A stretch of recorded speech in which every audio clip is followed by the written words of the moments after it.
Je me nomme M. Konangue Sanjean.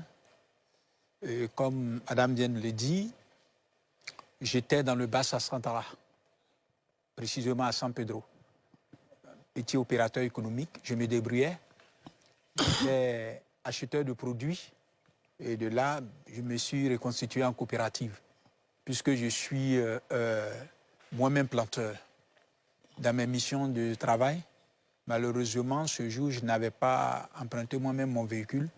J'avais emprunté un Gbaka, comme si vous voulez, un Massa. Et à quelques kilomètres, je fais un accident mortel. C'est là que mon cou se brise. Et là, on me transfère directement sur Abidjan. Je fais près de 52 jours, disons 2 mois de coma. On va m'opérer à l'Indénier. Et quand on m'a opéré à l'Indénier, déjà, dès que j'ai eu l'assurance, j'étais paralysé. Sur le coup, puisque c'est le cou qui est brisé. Et on m'opère à l'Indénier après 2 mois de coma au CHU de Yopougon.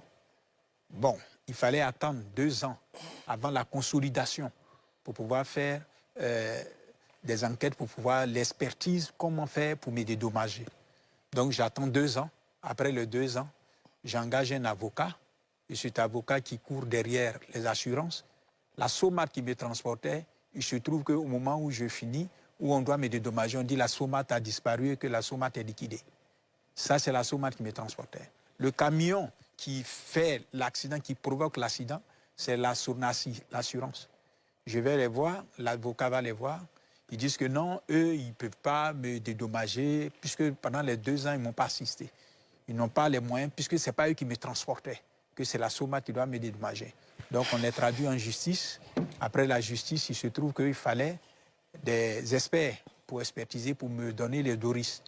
Ils engagent un premier expert qui va faire les DORIS, mais qu'est-ce qui se passe? Il se trouve que ma date de naissance n'était pas exacte sur ce qui est fixé et écrit sur l'expertise qu'il a fait. Et aussi, le jour de l'accident est contradictoire à ce qui est écrit sur l'expertise qu'il a fait. Donc j'ai contesté. On a engagé un deuxième expert comptable que eux-mêmes étaient informés.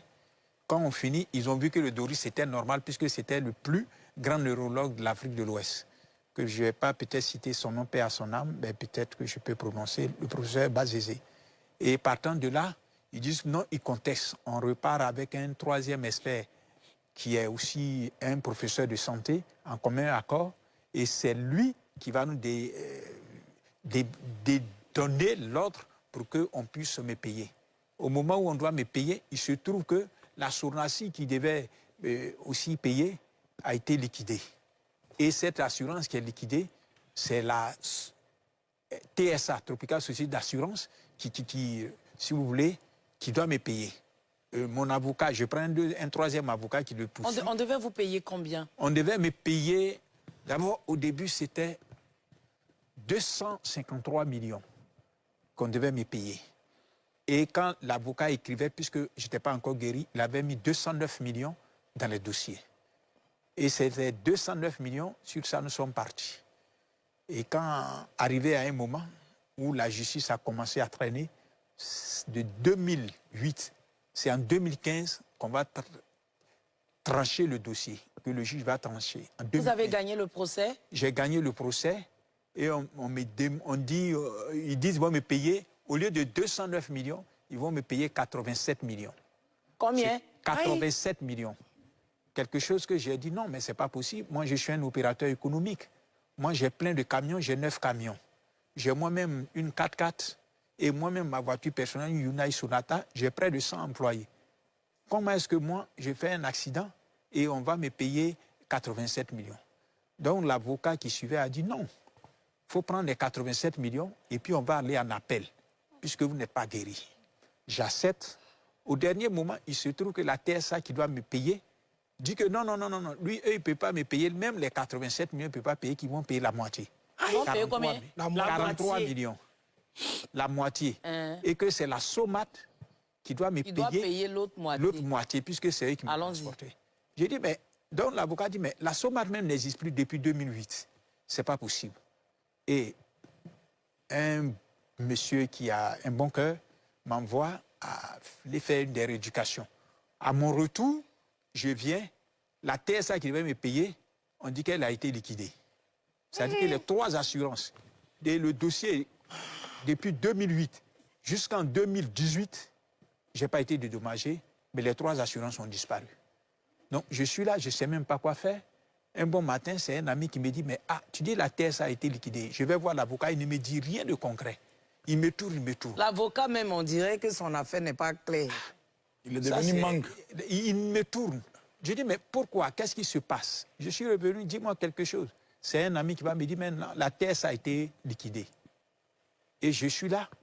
2 mois qu'on doit me payer 253 millions, on vient me dire qu'ils vont me payer, si vous voulez, 273 000. Hein? Combien? 273 000. Attendez, le monsieur l'a dit pas.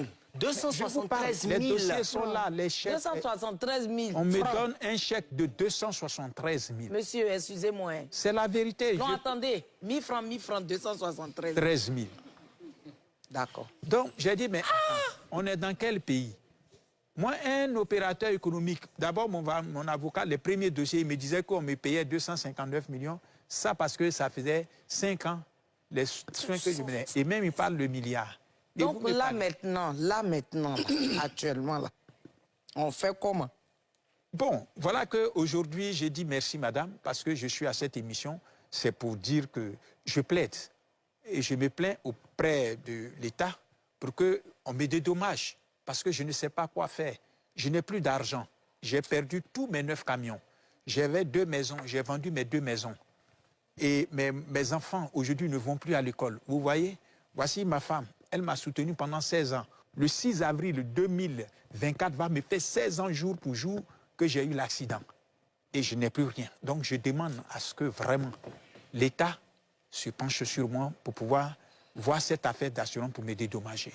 Parce que, vous voyez, je ne peux pas être un opérateur économique qui engage des gens. Et puis aujourd'hui, je n'ai plus de toit. J'ai vendu ma maison. Mes enfants ne vont plus à l'école. Ils sont livrés à eux-mêmes. Et je suis devenu un mendiant pendant que j'avais tous ces moyens. Et voilà pourquoi aujourd'hui, Dieu fait grâce. Je suis à votre émission. Une émission que je suis depuis très longtemps. Parce que mes enfants parlent beaucoup de ça. Donc je plaide auprès de l'État, auprès du président de la République, pour que le président Alassane Ouattara puisse prendre ce dossier à corps pour me dédommager. Et je plaide aussi pour que maman Dominique Ouattara, qui a une dame de grand cœur, puisse prendre conscience de ce problème, parce que j'étais parti à son bureau à 3 reprises. Malheureusement, elle ne m'a pas reçu, pour qu'au moins j'ai un toit pour habiter avec ma femme et mes enfants. Je l'ai bien dit, j'ai 7 enfants. Et comme je vous disais, j'étais quand même quelqu'un qui était nanti, mais aujourd'hui, je n'ai plus rien. Et je plaide aussi auprès de Papa Téné Brahima, qui est le ministre de la Défense. Il me défend aussi, parce que je suis aussi. Parce que pour moi, il est inadmissible que des maisons d'assurance puissent s'installer sur le territoire ivoirien. Pendant des années, ils payent des impôts, ils payent des taxes, ils ont fait des déclarations. Et puis tout d'un coup, ils disparaissent de la situation de la circulation. On me dit qu'ils sont liquidés et que ces accidents n'existent plus. C'est que c'est du faux. Parce que c'est impossible. Donc, il faut qu'on trouve une solution à cela. Soit désormais, c'est le trésor public qui peut me payer, ou je ne sais comment, mais il faut qu'on me dédommage. Donc, voilà, et que je plaide auprès du peuple ivoirien pour que ceux qui sont de bonne foi, de bon cœur, aussi des personnes nanties, puissent m'aider à reprendre ma rééducation parce que je suis malade. Chaque mois, je dois faire des examens. Et là, je n'ai même plus de... Vous avez des séquelles, donc vous continuez encore. Voilà, j'ai des séquelles. Là, je dois faire des bilans. Et chaque mois, je dois payer des médicaments de nerfs. Donc, je suis vraiment très à bout de souffle. À bout de souffle. Là, monsieur, je ne peux plus rien faire. Merci, madame. Yako, ce que je voulais dire déjà, c'est déjà merci à votre épouse. Merci. Merci, madame.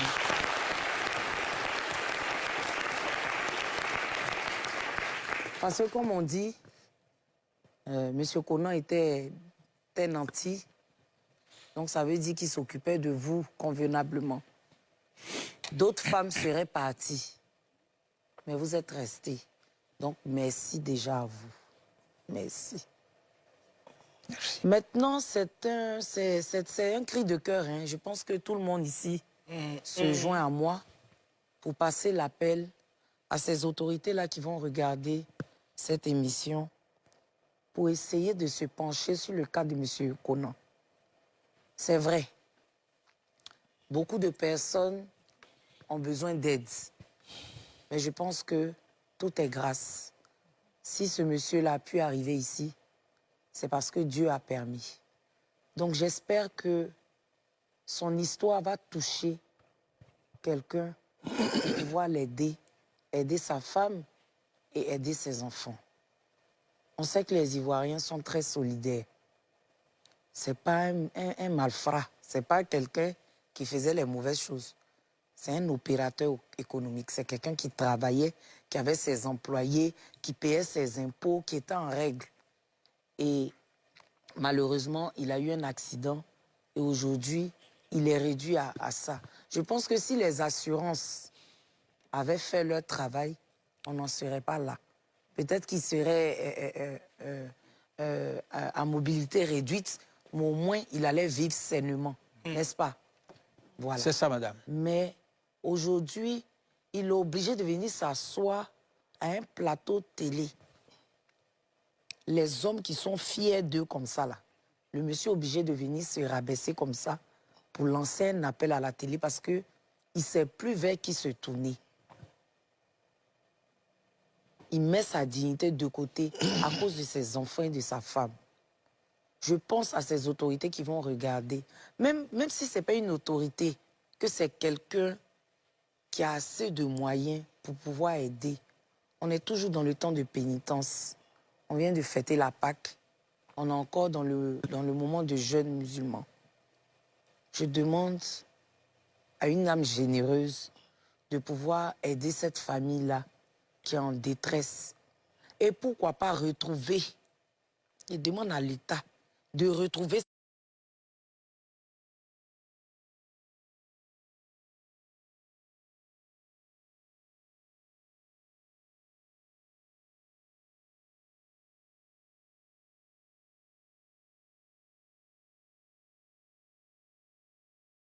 ces assurances-là. Parce qu'ils ont cette facilité-là. Quand ils voient qu'une affaire tombe sur leur tête en même temps, ils se vont dire que... Ils s'en lavent les mains. Ils ferment leur société en même temps. Ils ont fait faillite, ils disparaissent, ils s'en vont ouvrir d'autres sociétés. Les gens là ouvrent leur société avec leur nom. S'ils ont ouvert la société là avec Tantampion, qu'ils ont fermé, ils sont allés ouvrir ça avec Tantampia. On peut retrouver leur nom dans les nouvelles sociétés là. Ça peut pas partir comme ça. Pas continuer comme ça. Ça peut pas continuer comme ça. Et puis ils ne peuvent pas s'en sortir comme ça.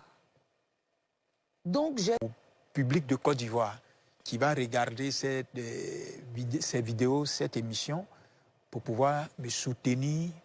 Et je demande à ce que le président, comme je le disais, m'aide à trouver solution pour que je sois dédommagé. Vous pouvez laisser un numéro de téléphone. Je suis au 07. Donc, au niveau du numéro, parlez bien fort. Je suis au 07 49 61 21 89. Je peux reprendre 07 49 61 21 89. Donc, comme je le disais, je demande à ce que Maman Dominique Ouattara, vraiment, elle fasse quelque chose pour moi et pour ma femme. Parce que je veux retrouver mon équilibre. C'est parce que je n'ai pas eu les moyens pour me soigner. Pour suivre la rééducation. Pour suivre la rééducation. Voilà pourquoi je suis jusqu'au jour d'aujourd'hui paralysé là. Donc, qu'ils se battent pour moi et pour ma femme. Je n'ai pas de toit pour dormir. Au moins pour que j'ai un toit pour dormir. Puisque moi-même, j'en avais avant. Mais l'accident a fait qu'aujourd'hui, je n'ai plus de toit. Perdu. J'ai tout perdu. Donc, que le public de Côte d'Ivoire ait un grand cœur pour moi et qui pense à dire que tout le monde est handicapé. C'est ce que je suis dedans, je le plaide aussi pour les hommes de la Côte d'Ivoire, pour le peuple de la Côte d'Ivoire. Parce que mon cas, je suis aujourd'hui là, mais il y a beaucoup de personnes qui sont dans le même cas que moi. C'est ça. Ils ont perdu leur femme, ils n'ont pas été dédommagés. Les femmes ont perdu leur mari, elles sont veuves, n'ont pas été dédommagées. Il y a des enfants qui ont perdu papa et maman dans des accidents et ces enfants sont orphelins, qui n'ont même pas été dédommagés parce que ces